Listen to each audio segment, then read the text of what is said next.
नमस्कार सभी पेंशन धारकों को स्वागत करते हैं एक बार फिर से हमारे इस YouTube चैनल पर। दोस्तों, इस वक्त की पेंशन धारकों के लिए बहुत ही महत्वपूर्ण और इम्पोर्टेंट खबरें निकलकर सामने आई हैं, जिसके बारे में आज की इस वीडियो के अंदर बात करेंगे।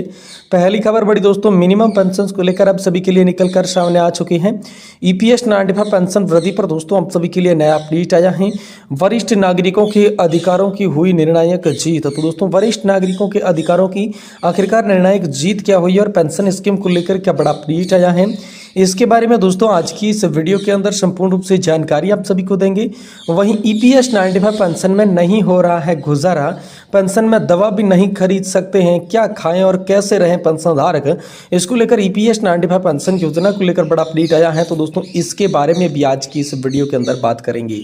साथ ही बात करेंगे रेलवे में पेंशन भोगियों के बकाया भुगतान पर लिया बड़ा निर्णय, सभी को इस प्रकार मिलेगा एरियर। तो आखिरकार रेलवे पेंशन भोगियों के लिए बकाया का भुगतान किस प्रकार किया जाएगा और एरियर किस तरीके से आप सभी को देखने को मिलेगा, इसके बारे में दोस्तों आज की इस वीडियो के अंदर बात करेंगे। साथ ही पेंशन से जुड़े बड़े अपडेट की बात करें तो समय पर दोस्तों पेंशन जो है पेंशन धारकों के खाते में जमा नहीं हो रही है।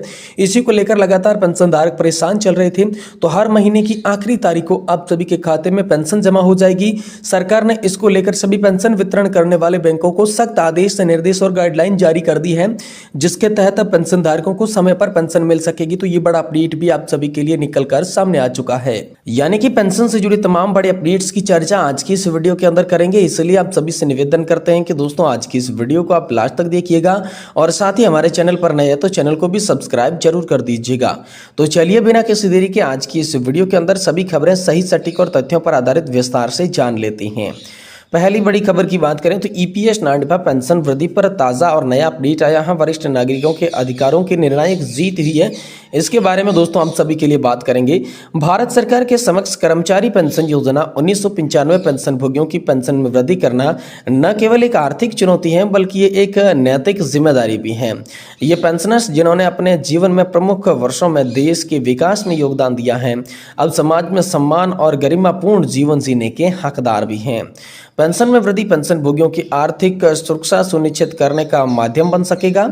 इसके लिए सुप्रीम कोर्ट ने भी अभी फैसले में कहा है कि पेंशन भोगियों की गरिमा बनाए रखने में समय समय पर पेंशन में वृद्धि करना आवश्यक है। तो चलिए जानते हैं कर्मचारी पेंशन योजना 1995 के पेंशन भोगियों की पेंशन के विषय पर नया अपडेट जानकारी विस्तार से चलिए जानते हैं। दोस्तों, पेंशन भोगियों के लिए किया जाए विशेष प्रावधान, इसको लेकर बड़ी खबर आई है। वरिष्ठ नागरिक हमारे समाज की धरोहर हैं, उन्होंने अपने बच्चों पर निर्भर रहे बिना एक स्वतंत्र और गरिमामय जीवन जीने का पूरा हक है। इसमें कई पेंशनर्स उम्र और स्वास्थ्य संबंधी चुनौतियों का सामना कर रहे हैं और वे उचित और सम्मानजनक व्यवहार की अपेक्षा रख रहे हैं। न्यायालय के निर्देश के बावजूद उनकी स्थिति में सुधार हेतु सरकार उनकी स्थिति में सुधार के लिए कोई ठोस कदम नहीं उठा रही है। यह जरूरी है कि आगामी बजट में विशेष प्रावधान किए जाएं ताकि इन वरिष्ठ नागरिकों को आवश्यक जो है वो राहत मिल सके। वहीं दोस्तों, खुशहाल पेंशन धारक देश की संपत्ति, इसको लेकर बड़ा अपडेट आया है। खुशहाल और स्वस्थ पेंशनर्स न केवल अपने सेवानिवृत्ति के बाद समाज के लिए मूल्यवान होता है बल्कि वे देश की संपत्ति भी हैं। दुनिया में कई लोकतंत्र देश पेंशनर्स के कल्याण के लिए कई पहल करते हैं, लेकिन भारत में इस दिशा में प्रगति की दर काफी धीमी है। यह समय है कि भारत सरकार इस मामले में ठोस कदम उठा सकती है। भारत को, जो दुनिया का सबसे बड़ा लोकतंत्र है, अपने पेंशन भोगियों की दुर्दशा पर गंभीरता से विचार करने की आवश्यकता है। जहां एक और सरकारी सेवानिवृत्त पेंशनर्स अनेक विशेष अधिकारों और लाभों का आनंद उठा रही हैं, वहीं दूसरी ओर कर्मचारी पेंशन योजना 1995 के तहत आने वाले पेंशन भोगी आर्थिक संघर्षों से जूझ रहे हैं। एक असमानता को दूर करने का यही समय है। सरकार को इस वंचित पेंशन भोगियों की समस्या का समाधान करते हुए उन्हें भी एक सम्मानजनक और गरिमापूर्ण जीवन देने का प्रयास करना चाहिए। तो पेंशनर्स के कल्याण हेतु आवश्यक कदम जो है वो सरकार कौन कौन से उठा सकती है। पेंशनर्स के जीवन स्तर को उन्नत करने के लिए सरकारी नीतियों में संशोधन और विशेष प्रावधानों की दिशा में ठोस कदम उठाने की आवश्यकता है। इस वर्ष के बजट में पेंशनर्स के लिए आवंटन फंड को बढ़ाने का प्रस्ताव भी है ताकि उन्हें आर्थिक रूप से स्थिरता प्रदान की जा सके। तो मुख्यतः दोस्तों हम सभी के लिए पेंशनर्स का उत्थान के लिए 3 टॉपिक है, जिसमें उचित पेंशन निर्धारण की बात करें तो पेंशन की राशि को जीवन यापन की वास्तविक लागत के अनुसार समायोजित करना चाहिए, जिससे पेंशनर्स को आर्थिक संकट में मुक्ति मिल सकेगी। वहीं दूसरी दूसरा है स्वास्थ्य सेवाओं के विस्तार की बात कही है। पेंशनर्स को स्वास्थ्य सेवाओं की सुगमता और मुफ्त उपलब्धता सुनिश्चित करानी चाहिए ताकि वे एक स्वस्थ और आनंदमय जीवन जी सकें। वही तीसरा है सामाजिक सुरक्षा का मजबूतीकरण।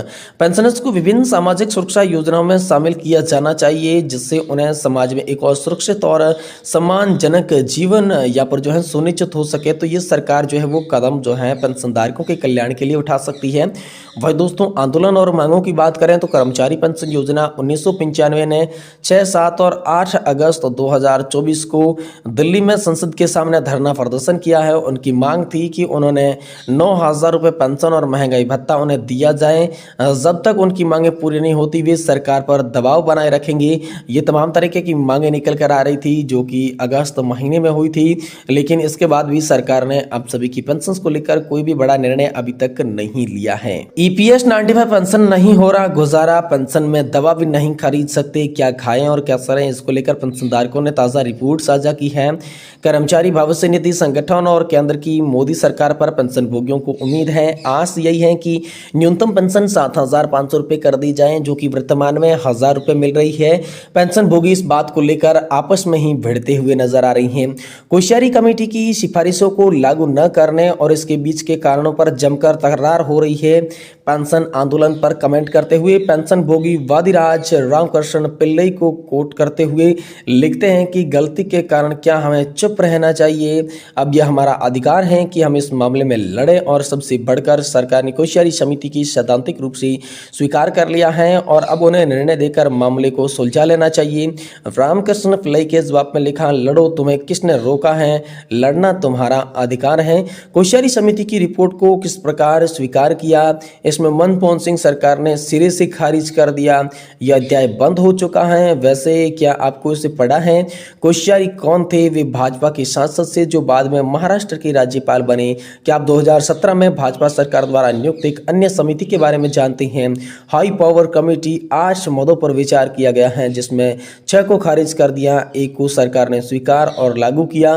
न्यूनतम पेंशन बढ़ाने का एक मद दिसंबर 2018 से भी अभी तक लंबित है। अब नई सोच यहाँ पर जो है चल रही है। इस पर पलटवार करते हुए वादिराज राव ने लिखा कि मैं नहीं कह रहा हूँ कि आप गलत हैं या कोई सही है। मैं एक वरिष्ठ नागरिक EPS 95 पेंशन धारक हूँ और मुझे पेंशन के रूप में 1660 रुपये की मामूली पेंशन मिल रही है जो मेरी दवा के लिए बिल्कुल भी पर्याप्त नहीं है क्योंकि मैंने 2013 में बाईपास करवाया था। चिंता के कारण यह संदेश टाइप किया गया, कुछ नहीं हुआ। मुझे नहीं पता कि हमारी समस्या कब हल होगी। एक अन्य कमेंट में पिल्लई जी लिखते हैं कि जैसे कि आप अपनी समस्या के लिए सरकार के पास अपने कारण हैं और इसमें समाधान खोजना होगा। चुनाव जीताना और हराना हर प्रतियोगी का हिस्सा होता है। ये भी दोस्तों पेंशनधारक जो हैं आपस में बातें कर रही हैं। और वहीं बात करें तो रेलवे पेंशन भोगियों में दोस्तों यहाँ पर जो है बकाया भुगतान पर बड़ा निर्णय लिया गया है। सभी को किस प्रकार एरियर मिलेगा इसके बारे में बड़ी खबर आई है। तो रेलवे ने 30 जून और 31 दिसंबर को रिटायर्ड हुए कर्मचारियों की बकाया भुगतान के लिए बड़ा निर्णय ले लिया है। अब कर्मचारियों को एरियर्स याचिका डालने की तारीख से पहले 3 साल का ही मिलेगा। पुराने मामलों में पहले से लिया गया निर्णय ही लागू रहेगा। आप सभी को यह बता दें कि जिन कर्मचारियों की सेवानिवृत्ति 30 जून और 31 दिसंबर को होती है उन्हें दोस्तों रेलवे ने बड़ा तोहफा ये दे दिया है। आप सभी के लिए बड़ा तोहफा जारी किया गया है। वहीं दोस्तों सरकार की ओर से महत्वपूर्ण ऑफिस मेमोरेंडम जारी किया गया है जिसमें पेंशन धारकों की लगातार मिल रही थी शिकायत की पेंशन जो है वो समय पर पेंशन धारकों के खातों में नहीं आ रही है, समय पर पेंशन नहीं मिल रही है। तो इसी को लेकर बैंकों को जो है केंद्र सरकार ने सख्त हिदायत दे दी है और नई गाइडलाइन जारी कर दी है कि हर महीने की आखिरी तारीख को सभी पेंशन भोगियों के खाते में पेंशन की राशि जमा हो जानी चाहिए। ये नए दिशा निर्देश अब सभी पेंशन भोगियों के लिए हाल फिलहाल में जारी किए गए हैं।